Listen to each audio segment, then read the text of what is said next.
చనిపోతే ఎక్కడికి వెళతావో తెలుసుకోకుండా నేను చనిపోతున్నావు అని చెప్పి అలా పడిపోయాను. పడిపోతూ నేను ఎవరినైతే అంతకుముందు ఆరాధించానో, ఎవరినైతే సేవించానో అందరినీ అడిగాను.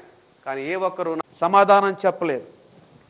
కానీ ఏ ఒక్కరూ నాకు, నేను ఎవరినైతే ఆరాధించానో, ఎవరినైతే పూజించానో వాళ్ళందరిని అడిగాను. కానీ ఏ ఒక్కరూ నాకు సమాధానం చెప్పలేదు. ఆ సమయంలో ఇది జరిగింది 2000 సంవత్సరం డిసెంబర్ 14వ తారీఖున విజయవాడ రైల్వే స్టేషన్. 95వ సంవత్సరంలో 1995లో మెదక్ చర్చిలో మేము ఒక షూటింగ్కి వెళ్ళాం. ఆ షూటింగ్కి వెళ్ళినప్పుడు అక్కడ ఒక దైవజనుడు నన్ను పిలిచి, యాంగ్లికన్, ఏ బాయ్ కమాన్ అని పిలిచాడు. నన్ను పిలిస్తే వెళ్ళాను. వెళ్ళినప్పుడు నువ్వు మంచి దైవజనుడు అవుతావు, నువ్వు చనిపోయే సమయంలో యేసు ప్రభుని కాపాడమని అడుగు, ఆయన నిన్ను కాపాడతాడని చెప్పినప్పుడు ఆయన ఎగతాడు చేశాను. I'm not a Christian. We have a lot of gods and goddesses.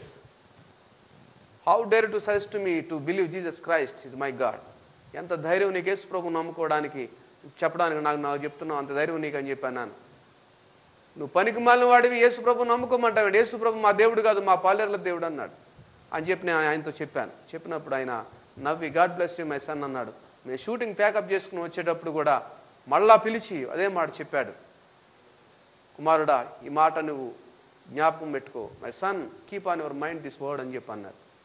నువ్వు చనిపోయే సమయంలో యేసు ప్రభుని కాపాడమని అడుగు, ఆయన కాపాడతాడని చెప్పినప్పుడు నేను ఆ నవ్వి వచ్చేసాను.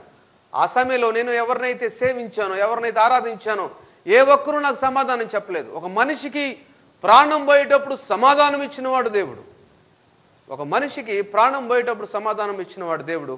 ఆ సమయంలో నేను సేవించినటువంటి కొన్ని లక్షల రూపాయలు ఖర్చు పెట్టి నేను సేవించిన ఎవ్వరూ నాకు సమాధానం చెప్పలేదు. నేను క్రైస్తవుని అయ్యానని ఈరోజు చెప్పడం లేదు, కానీ ఎంతోమందిని పూజించి ఆరాధించి ఉపవాసాలుండి రకరకాల బట్టలు వేసుకుని ఎన్నో కార్యక్రమాలు చేసి కొన్ని లక్షల రూపాయలు పెద్ద పెద్ద స్వామీజీలకి కానుకలు ఇచ్చి లక్షల కానుకలు ఇచ్చినటువంటి కుటుంబం మాది. కానీ ఆ సమయంలో వాళ్ళు చెప్పినటువంటి ఎవరూ నన్ను కాపాడలేదు. ఈ పాస్టర్ గారు చెప్పినటువంటి మాట ఆలోచన చేసి, నువ్వు దేవుడు వంట కదా, నువ్వు దేవుడు అయితే నన్ను కాపాడు, నువ్వు దేవుడు అయితే నన్ను కాపాడని చెప్పి అడిగాను. ఆ ముసలివాడు చెప్పాడు, నువ్వు దేవుడు వంట కదా, నువ్వు దేవుడు అయితే నన్ను కాపాడని అడిగినప్పుడు ఆయన దేవుడు కనుక నా అనుభవం చెప్తున్నాను. రకరకాల వాళ్ళకి రకరకాల అనుభవాలు ఉండొచ్చు. నా అనుభవం చెప్తున్నాను. ఒక 2 చేతులు వచ్చి నన్ను ఎత్తుపట్టుకొని ఒక స్వరం మాట్లాడింది, నువ్వు చనిపోవు లెగు అని. ఒక స్వరం మాట్లాడింది, నువ్వు చనిపోవు లెగు అని. ఆ స్వరాన్ని నేను విన్నాను. ఆ స్వరం ఆ సమయంలో దేవుందని నాకు తెలియదు. ఆలోచన చేయండి. ఒక మనిషి పట్ల ప్రణాళిక కలిగి ఉంటే మరణము తప్పించుట యెహోవా వశమని బైబిల్ గ్రంథం చెప్పిన రీతిగా ఆ సమయంలో దేవుడు నా పట్ల ప్రణాళిక కలిగి ఉన్నాడు. ఆ ప్రణాళిక కలిగి ఉన్నాడు కనుక ఆ మరణాన్ని తప్పించడానికి దేవుడు నాతో మాట్లాడు. ఆ సమయంలో దేవుడు మాట్లాడాడు నాకు తెలియదు. ఆ దేవుని హస్తాలని కూడా నాకు తెలీదు. తర్వాత హాస్పిటల్కి తీసుకుని వెళ్ళారు. నన్ను పోలీసులు హాస్పిటల్ తీసుకుని వెళితే హాస్పిటల్లో గవర్నమెంట్ డాక్టర్స్ అందరూ అన్నారు, 20 నిమిషాలు మహా అయితే అరగంట కంటే ఎక్కువ బ్రతకడు, వీడిని తీసుకెళ్ళిపోడని చెప్పన్నారు. తీసుకెళ్లి శవాల గది దగ్గర పడేశారు, అన్న మార్చురీ వాడి దగ్గర. ఆ సమయంలో మా పాలేరు కూతురు కరుణ అనే అమ్మాయి నర్స్ ట్రైనింగ్ చేస్తుంది. ఆ అమ్మాయి చూసి, ఈయన మా రైతుల అబ్బాయి, మీరు ఆపరేషన్ చేయండి, మీకు ఎంత డబ్బు కావాలన్నా వాళ్ళు ఇస్తారు, బాగా డబ్బులు ధనవంతుల అబ్బాయి అని చెప్పి ఆవిడ అన్నప్పుడు వాళ్ళ మాట వినలేదు. వినకుండా మాకంటే ఎక్కువ తెలుసా నీకు అని చెప్పి ఆమెని పక్కకు పొమ్మన్నారు. అయితే శవాల గది దగ్గర పడేస్తారు. చనిపోతే లోన పడేస్తారు నన్ను తీసుకుని వెళ్ళి.